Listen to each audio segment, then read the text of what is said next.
الحمد لله رب العالمين والصلاة والسلام على سيد الأنبياء والمرسلين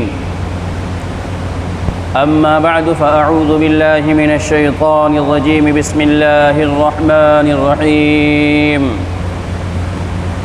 إن الصلاة كانت على المؤمنين كتابا موقوتا وقال النبي صلى الله تعالى عليه وسلم الصلاة عماد الدين من أقامها فقد أقام الدين ومن هدمها فقد هدم الدين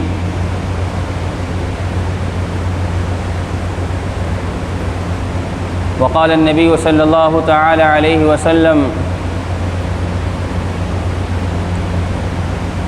جعلت قرة عيني في الصلاة أو كما قال عليه الصلاة والسلام۔ میرے محترم بزرگوں، دوستوں، عزیزوں، نوجوان ساتھیوں، طلبہ عزیز،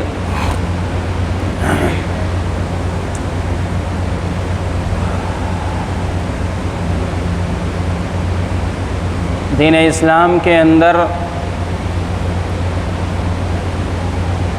اللہ تبارک و تعالی نے انسان کو زندگی گزارنے کا سلیقہ اور طریقہ سمجھایا اور بتایا ہے۔ دنیا کے اندر کیسے زندگی گزارنی ہے اور ایک انسان کو، ایک بندے کو اپنے اللہ تبارک و تعالی کے ساتھ کیسا رشتہ رکھنا ہے، کیسا معاملہ کرنا ہے، ان سب کو اللہ تبارک و تعالی نے اپنی کتاب لا ریب کے اندر اور پھر اپنے محبوب آخر الزمان حضرت محمد مصطفیٰ صلی اللہ تعالی علیہ وسلم کے ذریعے سے یہ بتایا اور سکھلایا ہے۔ تمام طریقے کی عبادت اللہ تبارک و تعالی نے بندوں کو سکھایا اور بتلایا ہے، اور انہی عبادت کے اندر سب سے پہلی چیز جو آدمی کے ایمان لانے کے بعد، اگر آدمی ایمان لایا ہے یا بالغ ہونے کے بعد جو سب سے پہلا احکام اترتا ہے، متوجہ ہوتا ہے بندے کی طرف، وہ ہے نماز کا۔ دین اسلام کے اندر نماز کی ادائیگی اور نماز کی افضلیت اور نماز کی فرضیت پر بڑا زور دیا گیا ہے۔ نماز پڑھنے کا حکم اور کسی بھی حال میں نماز کو نہ چھوڑنے کا حکم اور نماز چھوڑنے پر تنبیہ فرمائی گئی ہے۔ کثرت سے اگر ہم قرآن پاک کے اندر دیکھیں گے تو اللہ تبارک و تعالی نے جگہ جگہ یا ایھا الذین آمنوا اقیموا الصلاۃ فرمایا ہے، اے وہ لوگوں، اے ایمان والو نماز پڑھو۔ پھر دوسری جگہ اللہ تبارک و تعالی نے ارشاد فرمایا ہے کہ ان الصلاۃ کانت علی المؤمنین کتابا موقوتا، کہ اللہ تبارک و تعالی کی طرف سے بندوں کے اوپر متعینہ وقت میں، متعینہ مدت کے اندر نمازیں فرض ہیں۔ متعینہ وقت، متعینہ مدت کا مطلب یہ ہوا کہ فجر کا ایک وقت ہے، ظہر کا ایک وقت ہے، عصر کا ایک وقت ہے، مغرب کا ایک وقت ہے، عشاء کا ایک وقت ہے۔ کون سی سنتیں نماز و فرائض سے پہلے ہیں اور بعد میں ہیں، کون سی نوافل پہلے اور بعد میں ہیں، اور تہجد اور جو ہے تراویح ہے، وطر ہے، جو نمازیں بتائی گئی ہیں، صلاۃ الحاجت ہے، صلاۃ التوبہ ہے، صلاۃ الاستسقاء ہے، صلاۃ الخوف ہے، اور صلاۃ الاوابین ہے، تحیۃ المسجد ہے، تحیۃ الوضو ہے، یہ ساری کی ساری جو نمازیں ہیں یہ وقت کے ساتھ خاص ہیں۔ پھر بعض اوقات ایسے ہیں کہ جن میں نماز کا پڑھنا جو ہے منع کیا گیا ہے کہ آپ ان اوقات کے اندر نماز نہیں پڑھ سکتے۔ جیسے فجر کا وقت ہے، فجر کے بعد سورج کے نکلنے تک نماز ممنوع ہے۔ بالکل سورج کے چڑھاؤ کے وقت عند استواء الشمس نماز ممنوع ہے۔ پھر عصر کے بعد جب تک سورج غروب نہ ہو جائے کوئی دوسری نماز پڑھنا ممنوع ہے۔ غرض ہے کہ نماز کی اہمیت اور فضیلت بیان کی گئی، نماز کو ان کے اوقات میں رکھا گیا ہے۔ قرآن پاک سے پانچوں نمازوں کا احکام متوجہ ہوا بندوں کی طرف، اور اس کے اوقات بھی ہوا متعین ہوئے۔ دیگر جگہ کے اوپر ارشاد فرمایا گیا کہ اللہ کا ذکر کرو، یعنی نماز پڑھو قبل طلوع الشمس، سورج کے نکلنے سے پہلے، قبل غروبها، سورج کے ڈوبنے سے پہلے، سورج ڈوبنے کے بعد، اور رات آنے کے بعد، اور پھر ظہر کا وقت۔ اور پھر ہم اگر حدیث کے اندر دیکھیں تو حضرت نبی علیہ السلام نے ارشاد فرمایا، سب سے اہم بات کیا فرمایا کہ جعلت قرۃ عینی فی الصلاۃ، میری آنکھوں کی ٹھنڈک اللہ تبارک و تعالی نے نماز میں رکھی ہے۔ کیا مطلب ہوا؟ یعنی جب کوئی میرا نام لینے والا، جب کوئی مجھے اپنا نبی کہنے والا، جب کوئی دنیا میں خود کو میرا امتی کہنے والا، کوئی لا الہ الا اللہ اور محمد الرسول اللہ صلی اللہ علیہ وسلم کا اقرار کرنے والا ہے، اگر وہ چاہتا ہے کہ میں اپنے نبی کو سکون پہنچاؤں، اگر وہ چاہتا ہے کہ میں اپنے نبی کی آنکھ کو ٹھنڈا کروں، اگر وہ چاہتا ہے کہ میرے سینے کو وہ ٹھنڈک پہنچائے، اگر وہ چاہتا ہے کہ مجھے راحت، چین، اطمینان اور سکون پہنچائے، تو کیا فرمایا؟ جعلت قرۃ عینی فی الصلاۃ، یعنی ایک امتی جب نماز پڑھتا ہے تو وہ گویا کہ اپنے نبی اور محبوب حضرت محمد مصطفیٰ صلی اللہ تعالی علیہ وسلم کی آنکھوں کو ٹھنڈک پہنچاتا ہے۔ آپ صلی اللہ علیہ وسلم نے ارشاد فرمایا۔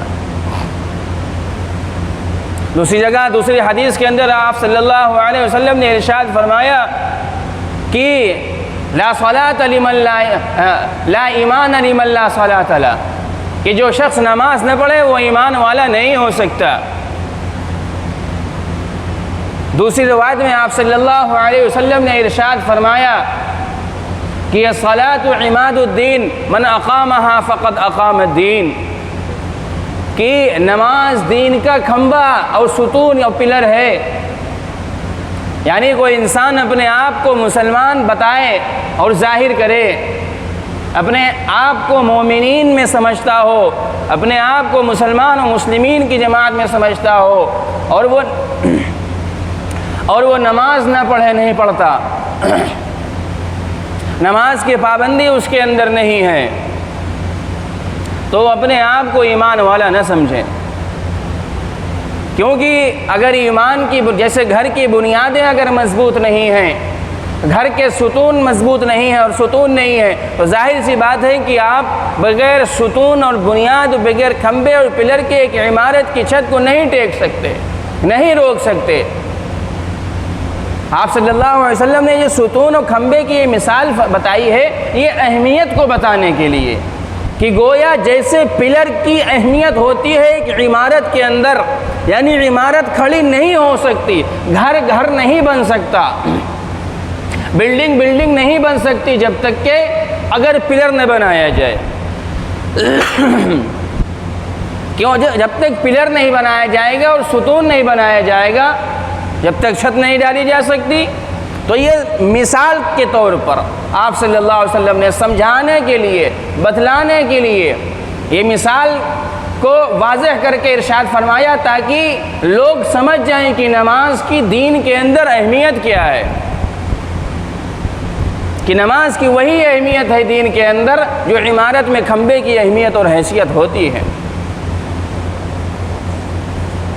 من اقامها فقد اقام الدین، جس نے نماز کی پابندی کی تو گویا اس نے اپنے دین کو مضبوط کیا۔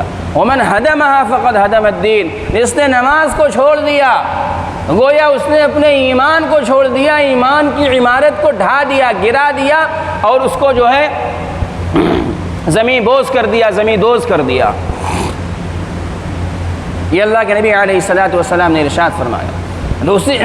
دوسری روایت کے اندر فرمایا گیا ہے، آپ صلی اللہ علیہ وسلم نے ارشاد فرمایا کہ العہد الذی بیننا وبینہم ترک الصلاۃ، مسلمان اور کافر کے اندر نماز سے تمیز ہوتی ہے، نماز ہی سے تمیز ہوتی ہے، نماز سے فرق ہوتا ہے۔ کیوں؟ اگر آپ خرچ کرنے والے ہوں دین کے راستے میں تو خرچ تو غیر مسلم بھی کرتے ہیں، اگر آپ صدقہ، زکوٰۃ اور فطرہ نکالتے ہیں تو غیر مسلم بھی ڈونیشن نکالتے ہیں اور خوب خرچ کرتے ہیں،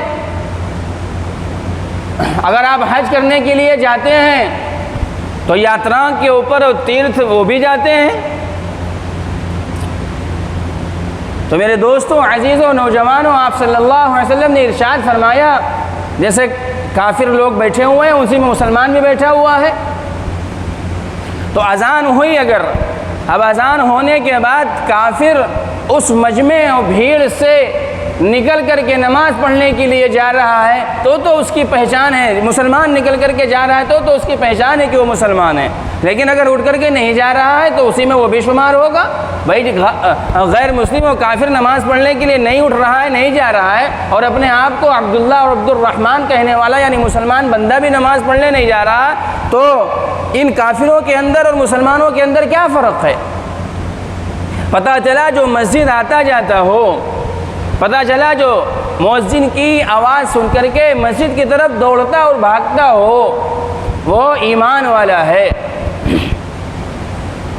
دوسری روایت کے اندر آپ صلی اللہ علیہ وسلم نے ارشاد فرمایا کہ جس کو مسجد میں آتے جاتے دیکھو اس کے ایمان والے ہونے کی گواہی دو۔ ایک انسان مسجد کیوں آتا ہے جائے گا؟ نماز پڑھنے کے لیے آتا جاتا ہے، نماز پڑھنے کے لیے آئے جائے گا، تو نماز کا جو پابند ہے، نماز کی جو پابندی کرنے والا ہے، نماز کی ان کے اوقات کے اوپر جو پابندی کرنے والا ہے وہ ایمان والا ہے۔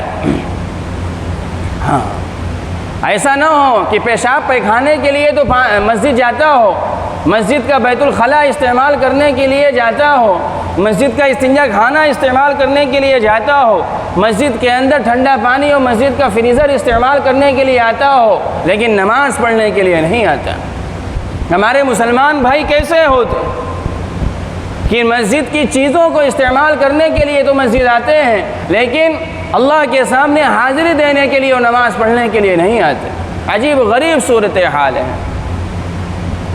یہاں تک کہ لوگ ایسے، ہمارے محنت اور مزدوری کرنے والے لوگ اور لیبر طبقہ ایسا ہے، مسلمان ہے، اس کے اندر کام لگائے ہوئے ہیں، مسجد کے اندر نماز ہو رہی ہے اور دنیا کمانے کے اندر لگے ہوئے ہیں، مسجد کے اندر موجود ہیں پھر بھی نماز نہیں پڑھ رہے۔ یہ محرومی ہے۔ یہ ہمیں سوچنا چاہیے کہ کون سا ہم سے یہ گناہ ہو رہا ہے کہ اللہ ہمیں اپنے سامنے حاضر ہونے کی توفیق نہیں دے رہا۔ یہ سوچنے کا مقام ہے کہ ہم سے کون سا گناہ ہو رہا ہے کہ فجر میں اللہ ہمیں بستر سے اٹھوا کر کے اپنے سامنے حاضر نہیں کر رہا۔ ہم نماز نہیں پڑھتے ہیں تو کیا اللہ کا کچھ بگڑ رہا ہے؟ اللہ کی ذات بے نیاز ہے۔ پوری اللہ تبارک و تعالی ارشاد فرماتے ہیں کہ تم میں سے پوری دنیا کے لوگ نافرمان اور کافر ہو جائیں پھر بھی اللہ کی شان و بڑائی میں کمی نہیں پیدا ہوگی، اور پوری دنیا کے لوگ مسلمان ہو جائیں اور عبادت گزار ہو جائیں اللہ کی شان میں بڑائی نہیں ہوگی۔ اللہ بزرگ اور بڑا ہے، اللہ کی شان ہمیشہ بڑی ہے۔ اگر کوئی بندہ عبادت کرے گا، نماز پڑھے گا، حرام سے بچے گا، حلال پر زندگی گزارے گا تو یہ ہمارا خود کا فائدہ ہے۔ ہمیں یہ سوچنا چاہیے کہ دنیا کی محنت کرنے کے لیے ہم رات رات جاگ لیتے ہیں، دنیا کے پیسے کمانے کے لیے، کہیں سفر کرنے کے لیے، کاروبار کے لیے، تقاضے کے لیے ہم تو بھری دھوپ میں اور لو کے اندر اور سخت گرمی میں ہم نکل جاتے ہیں۔ کہاں بھائی تقاضا کرنا ہے، پیسہ لینا ہے، مال اٹھانے جانا ہے، رات کی نیندیں قربان کر دیتا ہے، دن کا آرام قربان کر دیتا ہے، گرمی سردی برداشت کرتا ہے، لیکن یہی انسان 5 منٹ اللہ کے سامنے حاضر نہیں ہوتا۔ فجر میں نہیں اٹھتا بھائی، آنکھ نہیں کھلتی ہے، نہیں اٹھ پاتے ہیں فجر کے اندر۔ یہی بندہ جو کہہ رہا ہے نہیں اٹھ پاتا، ابھی اس کو آپ آواز لگاؤ کہ بھائی تمہیں 4 بجے صبح حاضر ہونا ہے فلاں چوراہے کے اوپر، 50,000 روپے تمہیں دیے جائیں گے، رات بھر اسے نیند نہیں آئے گی، کیونکہ ہماری طبیعت گناہوں کی وجہ سے، نافرمانی کے اوپر ایسا ڈھل گئی ہے کہ ہمارے دل کے اندر یہ تمنا اور داعیہ پیدا ہی نہیں ہوتا کہ ہم اللہ کے سامنے حاضر ہوں۔ کبھی ہم سوچیں تو کہ ہم دکان کے اوپر بیٹھے ہوئے ہیں دنیا کمانے کے لیے، اللہ بلا رہا ہے کہ آؤ نماز پڑھ لو پھر چلے جاؤ۔ یہ جو نماز پڑھنے کے لیے آؤ گے، اس نماز کے پڑھنے پر میں نے کامیابی رکھی ہے۔ تم نماز چھوڑ کر کے دنیا کمانے کے لیے، نماز چھوڑ کر کے کسٹمر کو ڈیل کرنے کے لیے اللہ کی نافرمانی کر رہا۔ یعنی آج کا مسلمان اور آج کا تاجر اور آج کا دکاندار کی حیثیت اللہ تبارک و تعالیٰ کی اس کے نظروں میں کسٹمر سے بھی زیادہ گر گئی ہے۔ کسٹمر موجود ہے اور ادھر اللہ پکار رہا ہے کہ آؤ، تو اللہ کی بات نہیں مان رہا، مسجد نہیں جا رہا، کسٹمر آیا ہوا ہے، اس پہ دکانداری میں پڑا ہوا ہے۔ اور اللہ تبارک و تعالیٰ کیا کہتے ہیں؟ رزاق ہم ہیں، رزق ہم دینے والے ہیں۔ کسٹمروں کا دل تمہاری دکان پر پھیرنے والے اور تم کو تمہارے پاس سے سامان لینا ہے، دکانداروں کو متوجہ کرنا میرے ذمے ہے، لوگوں کے قلوب میرے ہاتھ کے اندر ہے، میں اس کے ذہن میں ڈالوں گا تو وہ تمہاری دکان کے اوپر جو ہے چڑھے گا۔ اگر تمہارا تعلق مجھ سے مضبوط ہوگا، تمہارا تعلق مسجد سے مضبوط ہوگا اور میری آواز پر تم آؤ گے تو میں کسٹمروں کے دل کے اندر یہ بات ڈالوں گا کہ وہ تمہارے پاس پہنچے۔ رزق دینے والا رزاق اللہ ہے، لیکن ہم اسی رزاق کی آواز پر جو ہے لبیک نہیں کہتے، اسی رزاق کی آواز کے ہم انکار کرتے ہیں۔ چلو انسان فجر میں سو گیا، 1 منٹ کے لیے مان لیتے ہیں کہ سو گیا، انسان نہیں اٹھ پایا، لیکن اس کے بعد ظہر کے اندر، عصر کے اندر، مغرب کے اندر، عشاء کے اندر جاگ رہے ہیں۔ مسجد کے پڑوس میں گھر ہے، مسجد کے پڑوس میں بیٹھے ہوئے ہیں، مسجد کے جو ہے سامنے ہوٹلوں کے اندر بیٹھے ہوئے ہیں، لیکن نماز کے لیے نہیں جا رہے۔ کیسے؟ اللہ کے نبی علیہ الصلوۃ والسلام نے ارشاد فرمایا کہ جو شخص نماز نہ پڑھے وہ ایمان والا نہیں ہو سکتا۔ مسلمان اور کافروں کے درمیان نماز سے ہی تو فرق ہے، باقی جو آپ کرتے ہیں وہ سب غیر مسلم کرتے ہیں۔ تمام چیزیں آپ اٹھا کر کے دیکھ لیجئے، غور کر لیجئے۔ تو میرے دوستوں، نماز کی اتنی اہمیت اور فضیلت ہے، اور پڑھنے پر اللہ تبارک و تعالیٰ نے بشارت فرمائی ہے اور نہ پڑھنے پر سخت تنبیہ فرمائی گئی ہے۔ ہم سب جمعے کے لیے حاضر ہوئے ہیں، جمعے کے اندر ہم لوگ اہتمام کرتے ہیں۔ جس طریقے پر جمعہ ہمارے اوپر فرض ہے، اسی طریقے پر جمعے کے دن فجر بھی فرض ہے، اور جمعے کے دن کی عصر اور مغرب اور عشاء بھی فرض ہے۔ جمعے کی فرضیت کوئی بڑی بات نہیں، کوئی بڑھی ہوئی نہیں ہے کسی فرضیت سے کہ اس کا ثواب زیادہ ہو یا اس کی فرضیت زیادہ ہو۔ فرض 2 رکعت صلاۃ الجمعہ بھی ہے، اور فرض 2 رکعت فجر کی بھی ہے جمعے کے دن، عصر بھی ہے، مغرب بھی ہے اور عشاء بھی ہے۔ لیکن ہم لوگوں کا حال یہ ہے کہ کیا بتایا جائے، دنیا کے اندر آگ لگی پڑی ہے، حالات اتنے سخت ہیں، غیر مسلمانوں کو مارنے کے اوپر لگا ہوا ہے، لیکن ہم مسلمان غور کرنے کے لیے تیار نہیں ہیں، ہم جو ہے فکر کرنے کے لیے تیار نہیں ہیں کہ کم سے کم ہم اپنا رشتہ اللہ سے تو مضبوط کر لیں۔ میرے دوستوں، عزیزوں، نوجوانوں، ساری دنیا کی طاقت اور قدرت اللہ کے قبضے میں ہے۔ اللہ جو چاہتے ہیں، جب چاہتے ہیں، جیسا چاہتے ہیں وہ ہوتا ہے اور ہوتا چلا آیا ہے۔ یہ دنیا کے جو حالات ہیں پورے جو ہیں عالم کے، پوری دنیا کے عمومی طور پر، اور ہمارے پیارے ملک ہندوستان کے اندر، یہ سب ہماری بدعمالیوں کا نتیجہ ہے۔ ہمیں چاہیے کہ ہم اپنی بدعمالیوں سے توبہ کریں، اور کم سے کم ہم اپنے نفس اور اپنے جسم اور اپنے بال بچے اور اپنے گھر والوں کے ذمہ دار ہیں۔ کم سے کم ہم اپنے نفس کی اور اپنے جی کی تو پرورش کریں، کم سے کم ہم اپنی خودی کو تو پہچان لیں، کم سے کم ہم اپنے نفس کو تو جان لیں، کم سے کم ہم 5 وقت اپنے اس جسم کو اٹھا کر کے مسجد میں حاضر تو کر دیں۔ ہمارے دل کے اندر تمنا ہے کہ ہم پوری دنیا کے نظام کو بدل دیں، ہمارے ذہن کے اندر یہ فکر ہے کہ ہم ہندوستان کے حالات کو تبدیل کر دیں، لیکن ہم اپنے جسم کے اندر تبدیلی کو جو ہے قائم کرنے کے لیے تیار نہیں ہیں، اپنے قلب و ذہن کو بدلنے کے لیے تیار نہیں ہیں، ہم حرام چھوڑ کر کے حلال والی زندگی کے لیے گزارنے کے لیے تیار نہیں ہیں۔ تو ضرورت ہے کہ ہم اپنے اندر تبدیلی پیدا کریں، ہم اپنی اصلاح کریں، ہم سوچیں کہ ہم جو ہے زندگی کیسے گزار رہے ہیں، کب موت آ جائے، ہم جہاں زندگی گزار رہے ہیں اور جیسی زندگی اور حرام چیزوں کے دلدل کے اندر دھسے ہوئے ہیں، خدا نخواستہ اچانک موت آئی تو ہم بنا توبہ کے اور ایسے ہی نماز چھوڑتے چھوڑتے مر کر کے چلے جائیں گے۔ ہمیں غور کرنے کی ضرورت ہے اور ہمیں فکر کرنے کی ضرورت ہے اور اپنے آپ کو تبدیل کرنے کی ضرورت ہے۔